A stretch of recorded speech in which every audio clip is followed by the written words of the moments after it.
ভাই free fire ইসলামের অবমাননা করেছে। পুরো ভিডিওটা দেখো, তুমিও বুঝে যাবে। তো যারা ফ্রি ফায়ারের পুরনো প্লেয়ার আছো তারা তো ঠিকই জানো যে ফ্রি ফায়ারের একদম প্রথম দুইটা ক্যারেক্টারের নাম ছিল অ্যাডাম এবং ইভ। জানলে অবাক হবে, আমাদের আদিপিতা হযরত আদম এবং মা হাওয়াকেই খ্রিস্ট ধর্মে অ্যাডাম এবং ইভ বলা হয়। এখন প্রশ্ন হইল, তারা কি পৃথিবীতে আর কোনো নাম পায় নাই?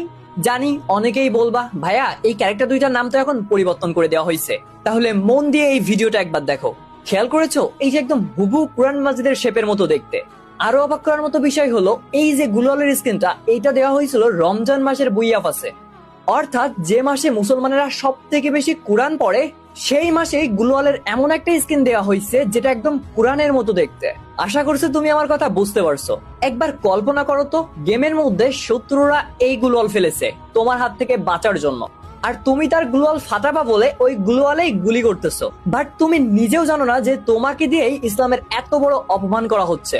যারা আমার কথার সাথে একমত তারা কমেন্ট করো আস্তাগফিরুল্লাহ, এবং বন্ধুদের কাছে অবশ্যই শেয়ার করো। আর যাদের গালি দিতে ইচ্ছা করে গালি দাও। একজন হইলেও যদি পরিবর্তন হও, ওইটাই আমার প্রাপ্তি।